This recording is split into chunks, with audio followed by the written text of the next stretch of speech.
right. Hello. Welcome to Archaeologists Behaving Badly. I'm Belle. I'm Raquel. And this is episode 17. We're pretty sure. Yep, this is how numbers work. Episode 17. The Roman Empire. The Roman Empire. Which is a huge topic to take. And we say this every time because every topic we choose is usually really broad. We talk about a million things. You can talk about a million different things. So I'm sure this is going to be one of many. Yeah. It will have to be. It will definitely have to be. But yeah, I think I'm going first. You're starting. I'm going to start with an apology to everyone because I went on a tangent down a rabbit hole. And I wrote a lot about it and it's really dumb. So sorry. The first thing I'm going to talk about is the conspiracy theory that ancient Rome never existed, which a woman went viral on TikTok, I don't know, a year or two ago for like saying this. It is something that some people do believe. So she was saying it in a way of being like, this is 100% like the truth? Yeah. Wow. Okay. And it is something that some people believe, but it's a conspiracy theory that's kind of developed over like 500 or 600 years. It's not. It's not like It's ridiculous, but because how can you like, I don't know, be at the Colosseum and be like, fake. Fake news, guys. Yeah. Like it's so dumb. And I thought about doing it. So when we eventually get our Patreon going, we have like created it, but we haven't put anything on yet. We're going to be doing a series just for Patreon on kind of archaeological controversies. I thought about putting it on there, but it's just so dumb that there's no point doing a like debate or like back and forth or presenting both sides of the argument because it's ridiculous. So I went with it. I went down the rabbit hole. I'm sorry, it's really long. Before you start, I was thinking as well, what we should do is let us know if you think this is a good idea. But I was thinking of like, you know, on Patreon you've got like a community kind of like a chat board kind of thing, and like having each episode like a discussion for each episode. Yeah, that's a good idea. So that if you want to like tell us like specific things to correct us on, or I'm sure there's plenty of corrections. Sure there's a lot, but even just like stuff that you think we should talk more on or just discuss more or ask us for where we got our information from or anything at all. Yeah. Maybe we'll start doing that. I think that's a good idea. So yeah, we can all kind of have the conversation together. Yeah. And think of new ideas and new things to talk about as well. Anyway. No, I like it. Yeah. Cool. All right. So here we go. The conspiracy that ancient Rome never existed. Yeah. So as I said, this woman went viral. It's something that people believe, but some people believe, but it started a long time ago. So throughout antiquity and the Middle Ages, thousands of scribes meticulously copied ancient Greek and Roman texts by hand and translated them. These scribes were largely honest, and there were rigorous procedures on like how they did it, but they often made mistakes while copying. Fair enough. Like copying the same letter, word, or line twice, or leaving stuff out by accident, or even like mistranslations and stuff. Yeah. Or occasionally thinking that something was wrong with and so trying to correct it, trying to do the right thing but essentially doing the wrong thing. So they introduced changes to the text. Scholars in antiquity and the Middle Ages sometimes compared multiple copies of the same text to try and correct these sorts of corruptions and determine what the original text said. Then in Italy in the 14th century, the movement of Renaissance humanism began to take hold. The Renaissance humanists were mostly Latin philologists who idolized the ancient Romans. They wanted to study as many authentic ancient Roman texts written in what they considered the highest quality of classical Latin as possible so that they could write better Latin themselves. Which is a noble effort. Yeah. Yeah. As a result of this, a major initiative of the Italian Renaissance from the beginning was to collect and study ancient Roman texts written in Latin. The humanists, however, found that many of the texts they wanted to study contained serious corruptions. They therefore dedicated themselves to determining what the texts originally said. They did this by closely examining the language and comparing different manuscripts, and devoted themselves to detecting which ones were wrong. Okay. Or forgeries. Okay.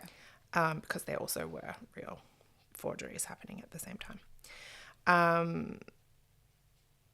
The most notorious forgery is called the Donation of Constantine. In reality, this text was probably composed around the 8th century CE, but claims to be an authentic decree of the Emperor Constantine, who ruled from 306 to 337. Okay, so like a 500 years And later. I have a feeling I may have talked about this a little bit in an episode. Maybe in one of our Early fakes one? and frauds. Okay. Something. Okay. I don't remember. I was probably Me too.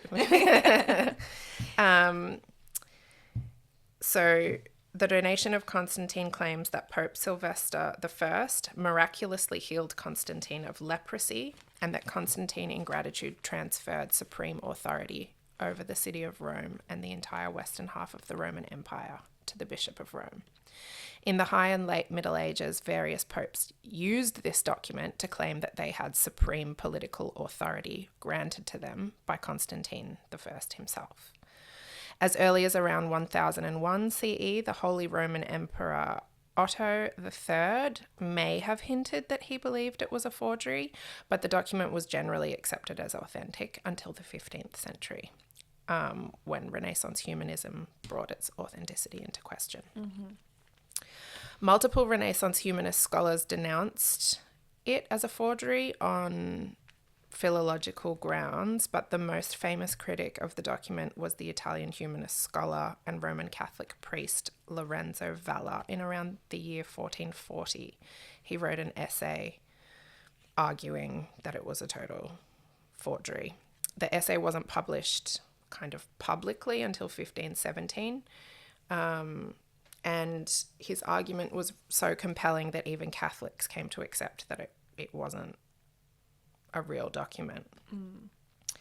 So like all of these political, I don't know, so everything was kind of based on this lie, on the forgery. Yeah. Okay. Yeah. And then I might skip. I don't know. I've just written fucking so much. Sorry for swearing. Oops. The Catholic cardinal and church historian Caesar Baronius formally acknowledged it as a forgery in something he published between 1588 and 1607. So the proving of it as a medieval forgery helped to usher in an era of greater skepticism towards the authenticity of Greek and Roman texts. Okay. Which sometimes veered into hyper-skepticism and people denouncing texts as authentic, saying that they weren't authentic with very little basis. Yeah. Just because of one example of an obvious fake doesn't mean that everything is a forgery. And there was more than one example of fakes, but it just it's skewed. Like a lot of things just went a little bit. Yeah, yeah. It was in this environment of skepticism that the conspiracy theory that ancient Rome did not even exist in the first place began to take shape.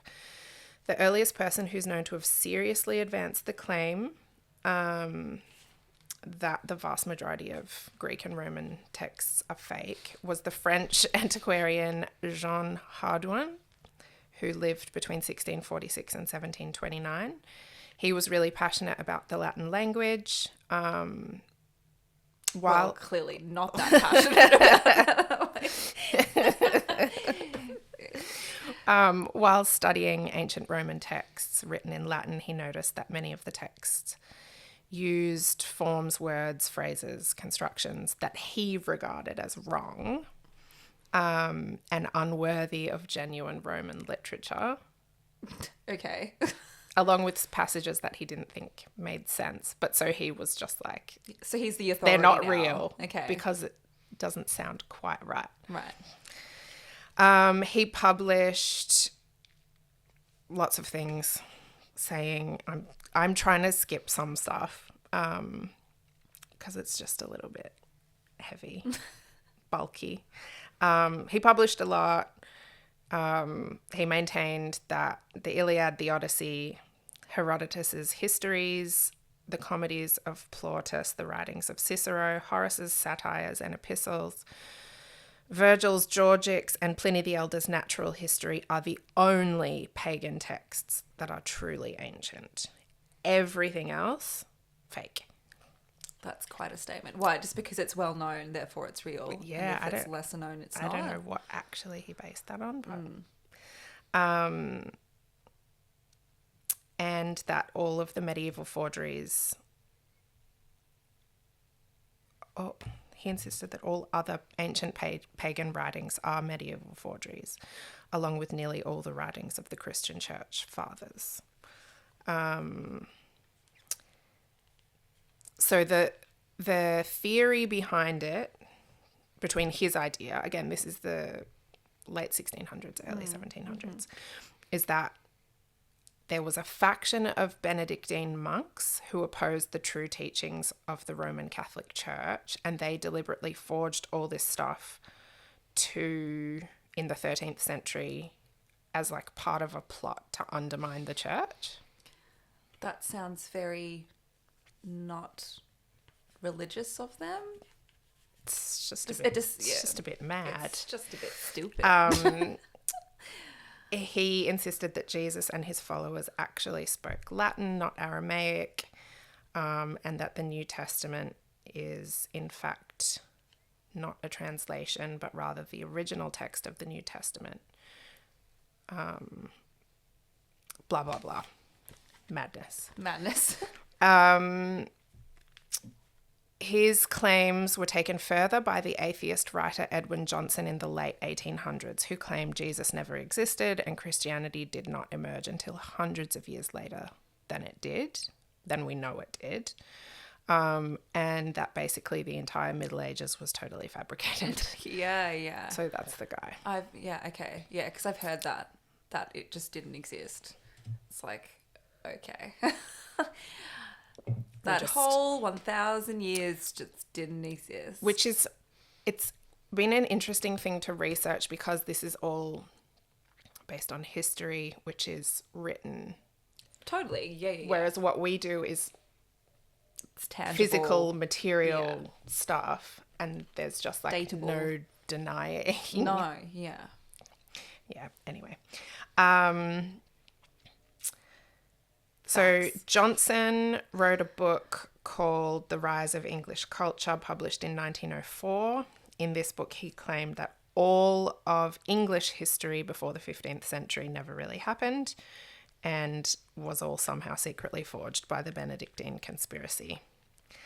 Possibly the first person to outright claim that ancient Greece and Rome never existed at all. So not just saying that all of the stuff from it is fake, but actually just saying that never existed, was a Swiss writer named Robert Baldorf, who was a contemporary of Edwin Johnson, so late 1800s. That is not that long ago.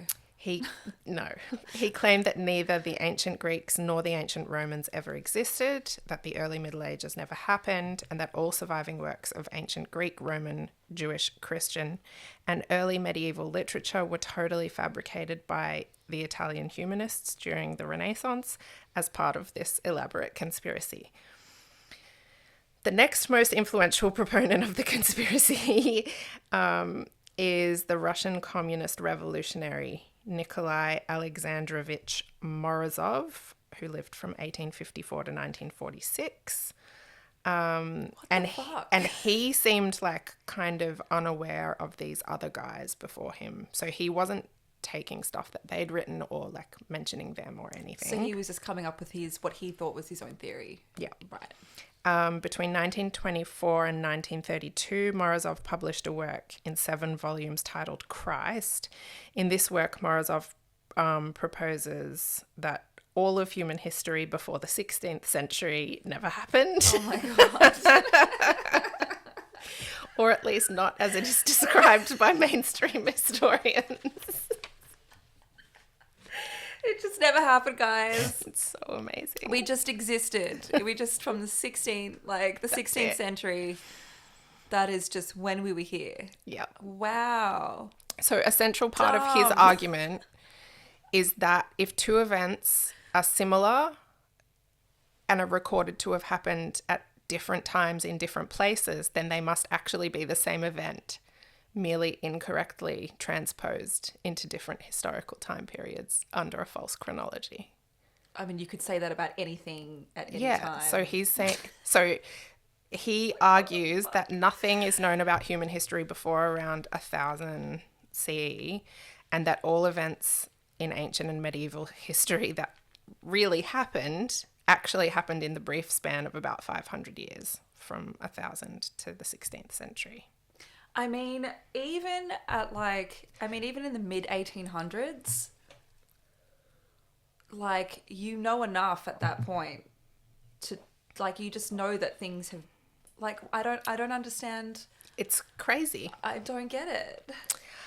This brings us to Anatoly T. Fomenko, the most famous contemporary proponent of the theory that ancient and medieval history never happened. He was born in the Soviet Union in 1945, got a PhD in mathematics in 1972, and became a professor.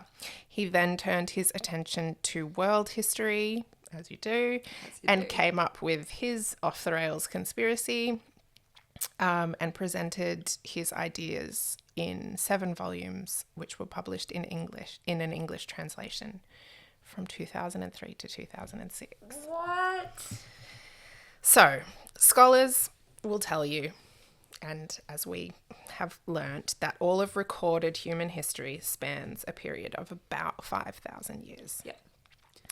From roughly concurrent inventions of writing in ancient Sumer and Egypt around 3000 BCE to now. Yep. So Fomenko, drawing on the previous writings of Hardouin, Johnson, Baldoff and Morozov, claims that there are no written records of any kind that can be reliably dated to before around 1000 CE.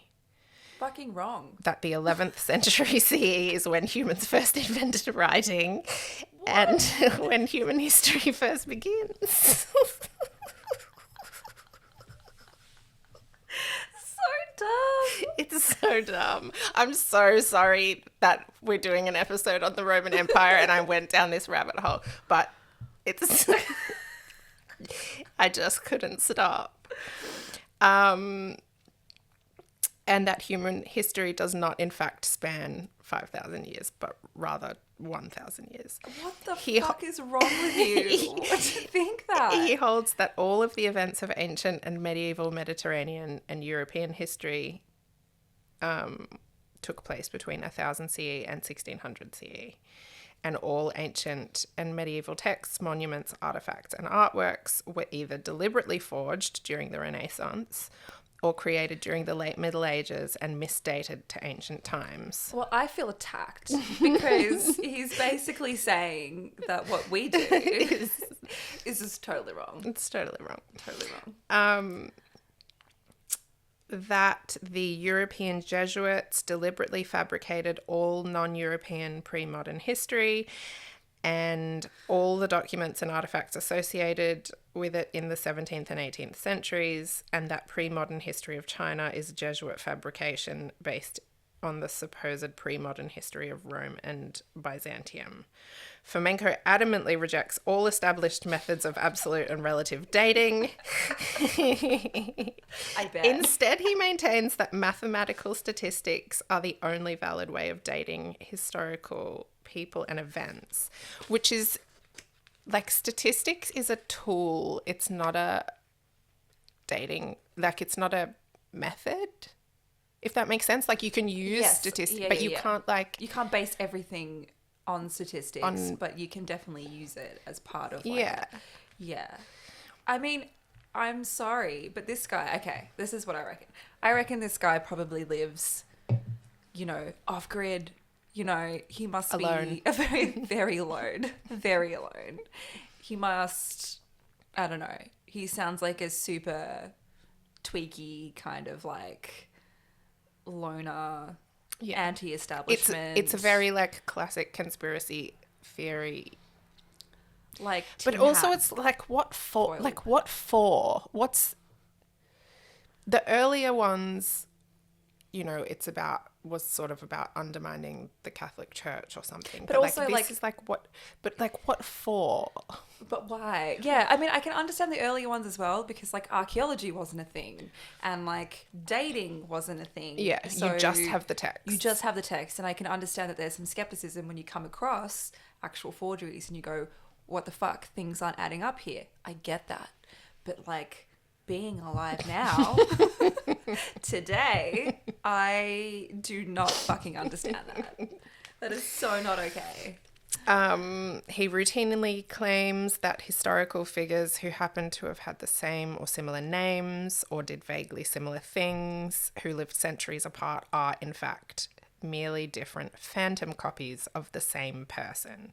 For instance, he claims that the philosophers Plato, who lived 429 to 347 BCE, Plotinus, 205 to 270 CE, and Georgios Gemistos Plethon, 1355 to 1452 CE, are all actually phantom copies of the same person. So okay. So just because you're someone who writes down history, who has a similar with name. kind of a similar name, therefore you are not a real person. You just have to be a carbon copy yeah. of an earlier or a later iteration. Yeah. That's just fucking stupid. It's crazy. He tries to support these claims using statistical models, which he claims show the likelihood of two separate people or events having so many features in common is so small that they must be the same. The problem is that his data points are cherry-picked, and he uses like extremely superficial similarities.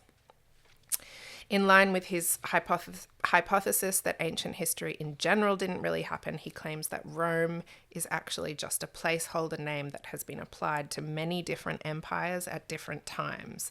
He maintains that the name was first applied to an Egyptian kingdom with its capital at Alexandria, that it was later transferred to the Byzantine Roman Empire with its capital at Constantinople, and that it eventually came to refer to three different cities simultaneously: the actual city of Rome in Italy, Constantinople, and Moscow.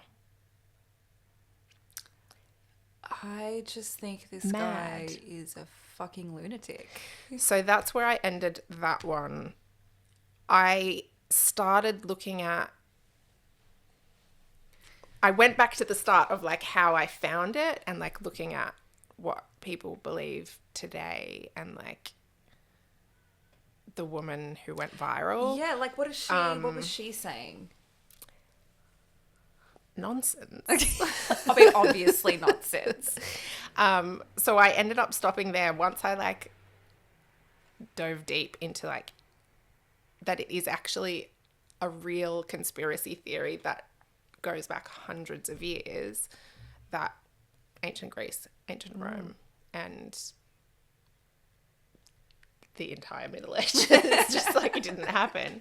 Once I got to the end of that, I was just like, I actually don't want to, I can't. You can't fill your head with any more like... So I am sorry for that one.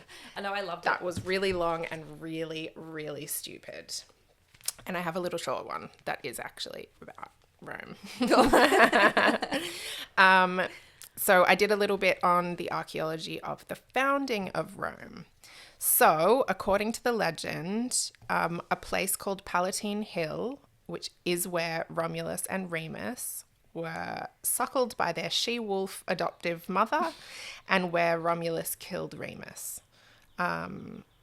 that's where Rome was founded in 753 BCE when Romulus erected the first walls of the Roma Quadrata after he killed his brother. And the Palatine Hill, which you just said you've been to, Yeah. which I'm quite jealous of. I did look it up on a map because I've never been to Rome. And it's all that stuff is like so close together. It's like the so Colosseum is like condensed. right there. Yeah. 5Ks away is Vatican City. I like when we were there, I likened it to like an archaeologist playground because everywhere you walk, like I was staying right around the corner from the Colosseum, and it was just like everywhere you went, there was something insanely cool just there, just for you to see or go to. It's on my list. It's really cool. We should go. Definitely. So, scholars have long since dismissed the story as a charming legend. Mm-hmm. I think there was like some family issue. The twins got chucked into the river. Then the she-wolf found them and like raised them. The 19th century historian Theodore Mommsen said, the founding of the city in the strict sense, such as the legend assumes, is of course to be reckoned out of the question. Rome was not built in a day. Which is where the saying comes from. There you go. From him saying that. Oh, really? Yeah. Oh, cool. But Italian historian and archaeologist at the University of Rome, Andrea Carandini, who has been in charge of several excavations in the most ancient parts of Rome, provocatively suggests that the legend might be more or less true. Not the mythology, not the necessarily the wolf the suckling part. And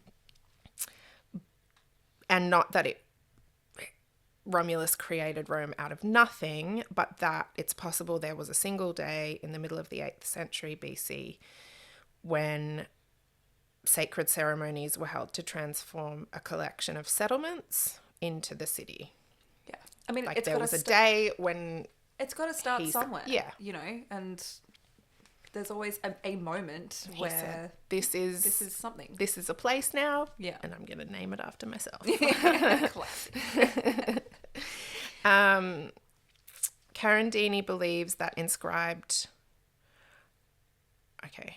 Carandini believes that inscribed artefacts he discovered on the Palatine Hill bear out the ancient tradition that Romulus used a team of oxen to dig the outlines of a sacred wall on the future site of Rome. And the culmination of these ceremonies... Oh, I've put something in out of order. Oh, no. Okay, so when he was referencing the ceremonies that may have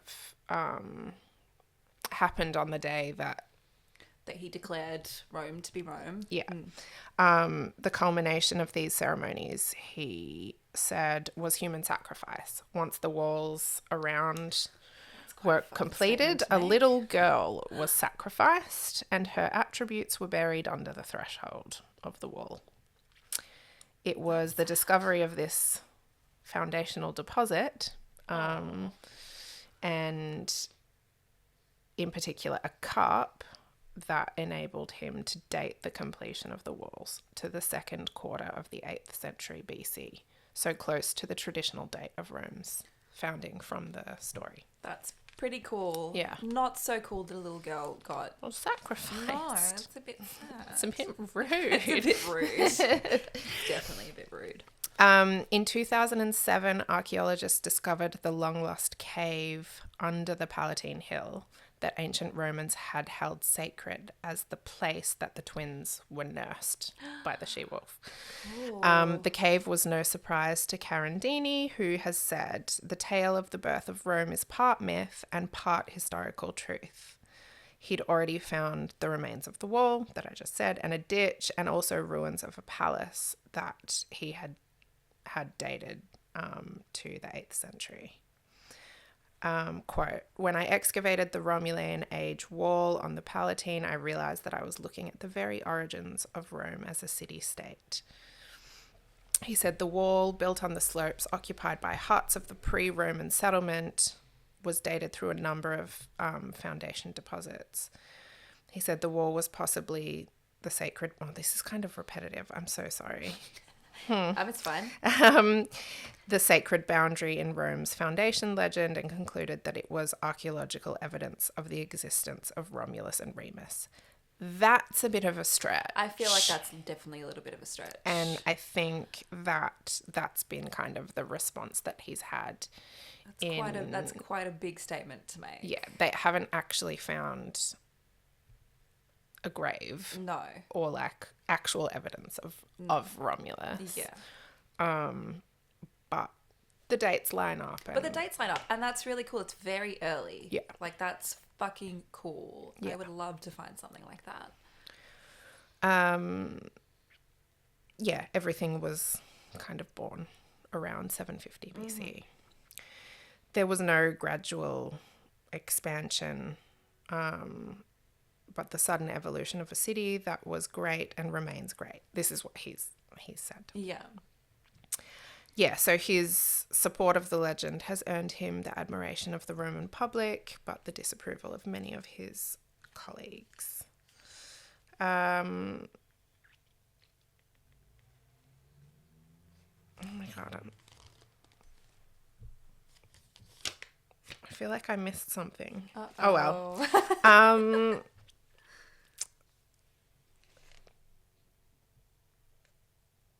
I just was saying another archaeologist who has excavated Roman ruins has said that the presence of certain physical remains doesn't necessarily validate the literary tradition of Rome's founding and the existence of someone known as Romulus. Yeah.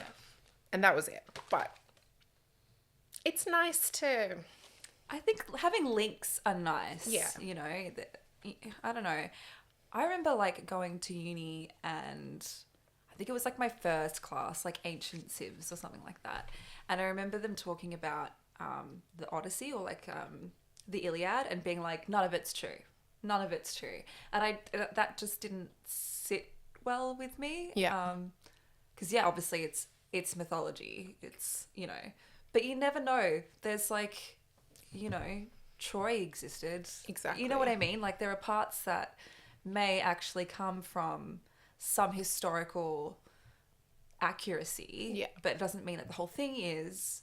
But they come from somewhere. Yeah. And that says something. And it's nice when you can link the archaeological evidence to, especially like the founding myth of Rome, which is like a big deal. It's such a big deal. Like, I think that's great. Yeah. That's really cool.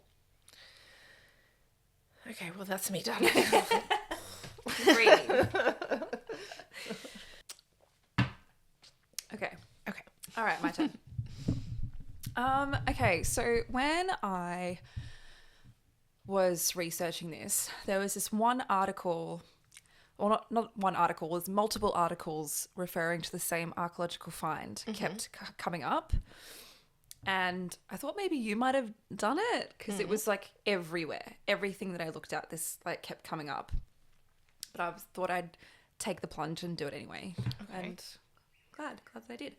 Have you heard of the Roman Dodecahedron? I don't think so.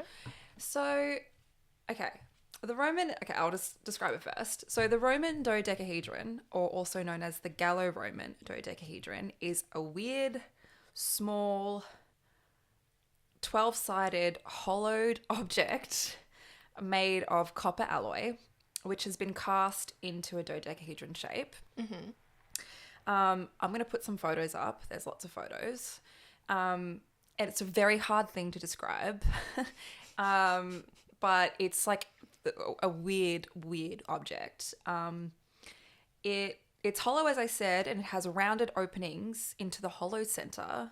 And it also has these solid little balls connected to like the points of the shape. Okay. I'll put a photo up. For those of you just listening, I recommend you Google it, because this is not going to make any sense otherwise. So 130 of these have been discovered all throughout the Roman Empire. but only in the northern and western boundary of the Roman Empire. Okay. None of them have been found in Rome or in Italy Okay. at all.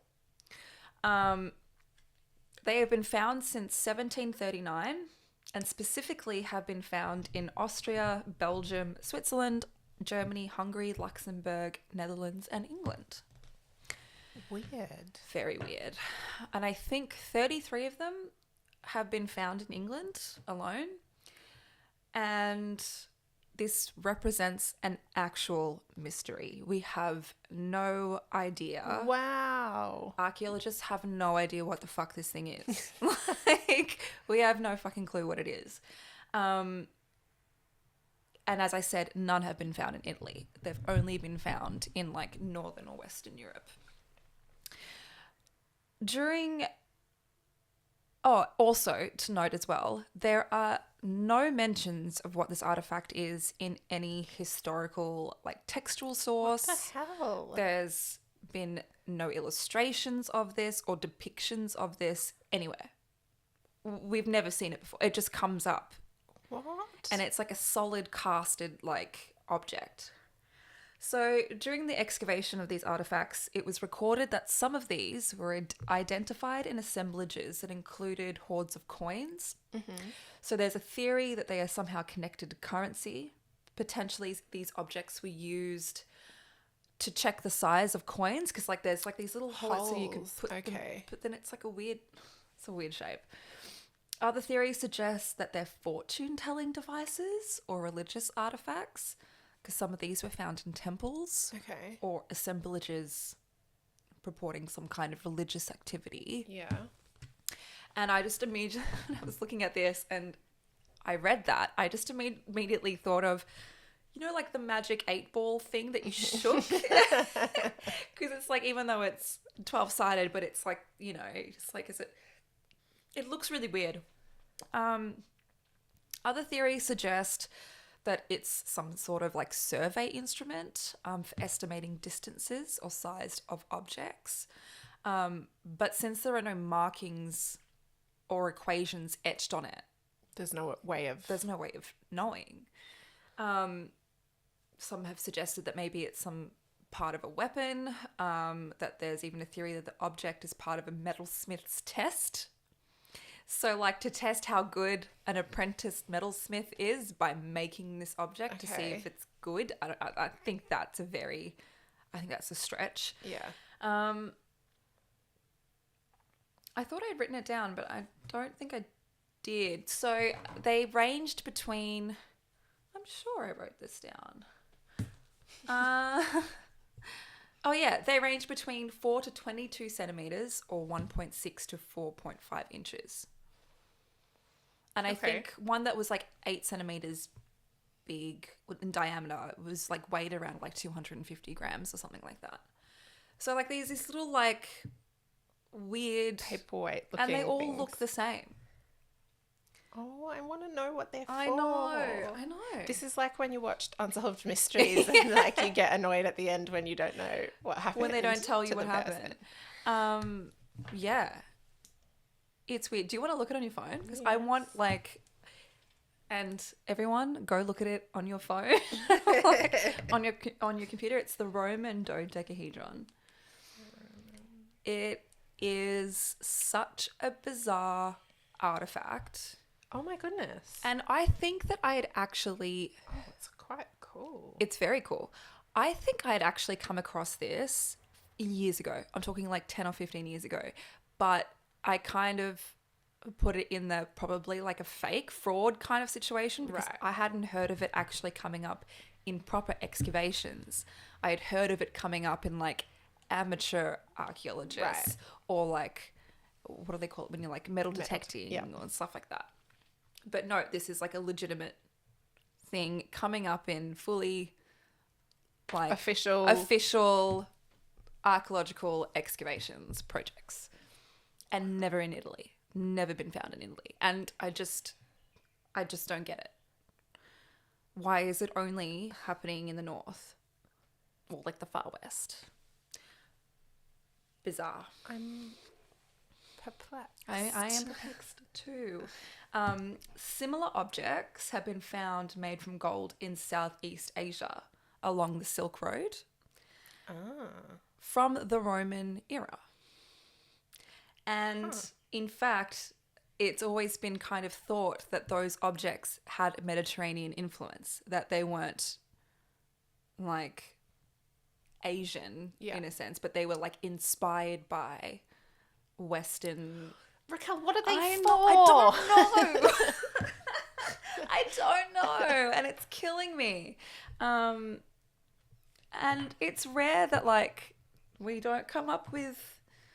I mean, we always have plausible theory for something. We always come in ritual, right? Yeah. It has to be ritual. Definitely from some sort of ceremony. Absolutely, it has to be. Anyway,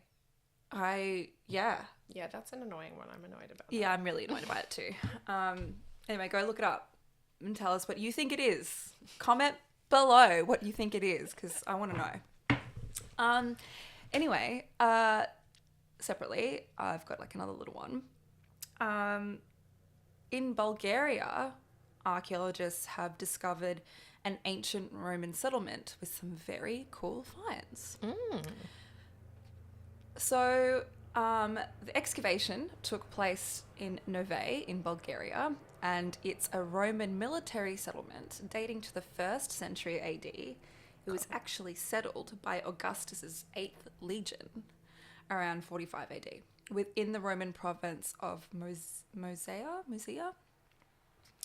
They chose the site as it was advantageous to suppress the Thracian uprising happening at the time, and was also pivotal during Trajan's second century Dacian wars. It's located along the Danube River and is the only known Roman earthenwood structure in the Danube limes. So this is a really, really important settlement site, both politically and geographically. Yeah. It's very early. It's like the eighth, what was it? The 8th Legion. That's insane. So the military site has remains of a military hospital, soldiers' houses, headquarters, a peristyle building, and other religious and secular structures. The site went through numerous restoration campaigns and had been attacked regularly over many, many years. It was in operation. And it was still ongoing, operational, until the end of the 6th century AD. So it lasted 600 years, or 500 years.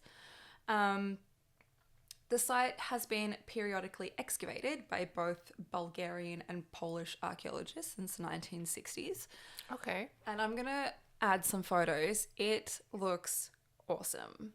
It looks like such a cool site in such a picturesque, beautiful area. Let's go. Oh my God, I would die to excavate there.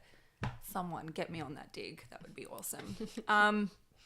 So during excavations there, they uncovered the site's water system made from a network of ceramic and lead pipe aqueducts. Quickly, if you don't know what an aqueduct is, it's basically just a water course to carry water from the source to a place farther away. That's basically what it is. These can be pipes, canals, ditches, tunnels, or other structures. And we love carrying our water in lead. It's like what I mentioned the other day. I was just like, how much lead poisoning was there? How many people died from lead poisoning? Imagine how many deaths could have been avoided. How many people were just completely insane? Just losing their minds. Yeah. I mean, I want to see it, you know? So during the excavation of the lead pipes, they discovered a box made of ceramic plates. Within this, they found fragments of drinking vessels, bowls, and animal bones. This was a fridge. It was a fridge. And it was one of 2 that they found. That's so cool. That's so cool. So there was drinking vessels, bones, like various items in there to keep them cool, to like consume. And so The settlement itself had various phases of occupation, and the archaeologists think that the fridges actually date to the later civilian occupation of the site rather than the military occupation of the site. And it makes me wonder, did the civilians there just like saw the aqueduct and saw the technology that had already been put into place and then was like, hey, maybe we can construct something using the aqueduct. Let's do something with that. To keep something cool, or I think that's really cool. I haven't, to be honest, thought an enormous amount about food storage Well, I think I know in the past. it was a lot of curing, right? Yeah. With, like salt and to keep things safe to eat and stuff like that. Yeah. Actually, I recently read something somewhere that wasabi, the reason why wasabi is so like important was because it has like antibacterial properties. So when like eating raw fish back in the day, it was kind of an essential part because it actually it made you stop you from dying. stopped you from getting really sick. I read that somewhere. I don't know if that's. I'm hoping that's true. Like much of what I talk about. Yeah, I was just gonna say the amount of stuff we've probably said on here that is just This is for entertainment purposes. not accurate. We're both archaeologists. We both love history, but we don't know if what we're saying is true or not. We don't know everything. We're also quite gullible people as well. We are both extremely gullible. That's what makes it interesting. You never know. So the site also was just really cool because it had a sewer system, it had a large bathhouse, a furnace, well-preserved wine drinking vessels, as well as jewellery. And I'm going to put a photo up. There's a cute little silver mouse pendant. It's like a little mouse that they found. And it's like made of silver. Cute. It's really cute.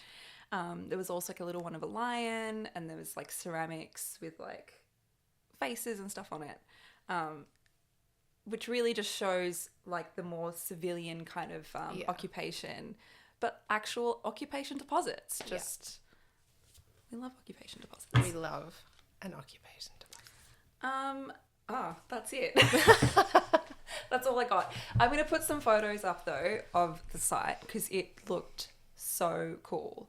But this site's really, it's actually like, it's a very cool site. Being dated to like a military operation basically. Yeah. That survived such a long period of time and had like multiple iterations, but civilians just took it over and yeah. well, I guess once you have the aqueduct in place and you're bringing water, Then you're fine. Yeah, of course. Good to go. Yeah. Cool. But yeah, that's all I got. Yay. Yeah. But yes, let us know. Anything you want. Anything you want. Just tell us something. Talk to us. Just have a chat. Maybe we'll get that thing set up on the Patreon so we could have like discussions and stuff. But let us know if you think any of that. I want to know what you think that dodecahedron is. I'm going to think about it and not come up with anything very good, but I'm going to try. Yeah. Because I definitely thought it was just a fake for like A long time. a long time. But yeah, it's like legitimate. Anyway. Let us know. Yes, let us know. And that's That's it. it. Great. We'll see you next time. Bye. Bye.